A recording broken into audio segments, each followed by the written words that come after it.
आंधियों में बन निशा का दीप जलना जिंदगी है, पत्थरों को चीर कर जल का निकलना जिंदगी है।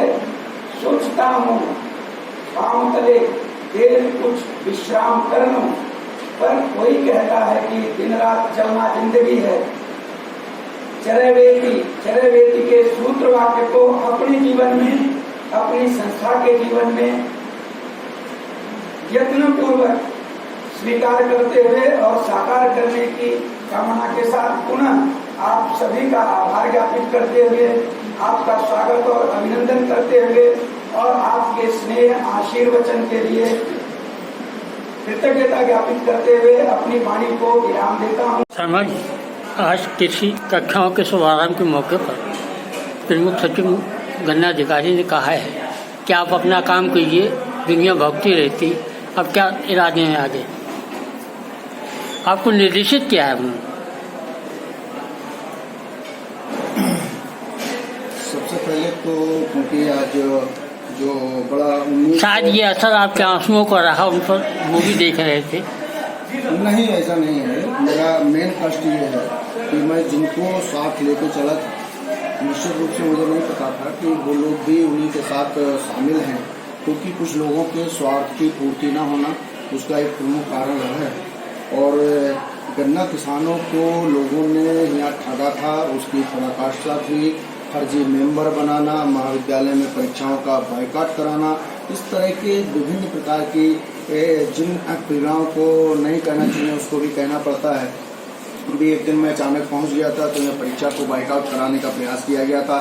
मैं ये नहीं समझ पा रहा हूँ कि कौन व्यक्ति चाहता है कि संस्था आगे बढ़े और कौन चाहता है कि संस्था पीछे जाए।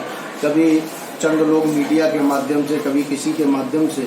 मैं बड़ा स्पष्ट रूप से बार बार पूछना चाहते हैं, जब हम बिल्डिंग बना रहे थे तो बिल्डिंग 50-55 लाख में बन रही थी, तो कुछ लोग रोडों में घूम रहे थे कि प्रिंसिपल ने उसमें करोड़ों का घोटाला कर लिया। हम इस संस्था को किस तरह से आगे ले गए हैं, ये मेरी रात दिन का तपस्या और उसका परिणाम है।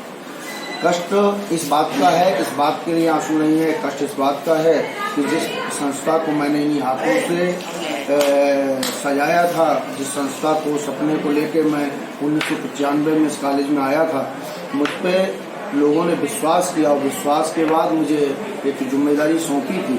हमने निश्चित रूप से उस जिम्मेदारी को निभाने का प्रयास किया, परंतु पिछले 1-1.5 माह से स्वास्थ्य खराब होने के बाद निश्चित रूप से ऐसी ताकतें उसमें शामिल हुई, ऐसे लोग शामिल हुए जो निश्चित रूप से बच्चों के विकास के लिए, संस्था के विकास में बाधक सिद्ध होने लगे हैं और मात्र लोग निजी स्वार्थ के लिए जीवित रहे हैं।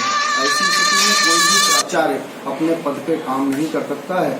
ये निश्चित रूप से मैंने अपनी बात को अपर मुख्य सचिव साहब के सामने ही रखा है, क्योंकि मैं पिछले कई दिन से निवेदन कर रहा था कि मुझे कारमुक्त कर दिया जाए।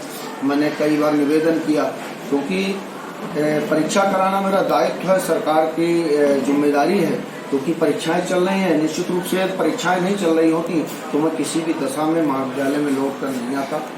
मैं बार बार निवेदन कर रहा हूं कि परीक्षाओं का जो चार्ज है उसको हस्तगत कर दिया जाए। मैंने विश्वविद्यालय को भी निवेदन किया है और मैं फिर एक बार ये निवेदन चाहूंगा कि लोग मुझसे अच्छा काम कर सकते हैं, मुझसे अच्छा संस्था को आगे ले जा सकते हैं। मेरी शुभकामनाएं हैं, मेरी यहाँ जरूरत होगी मैं साथ में रहूंगा।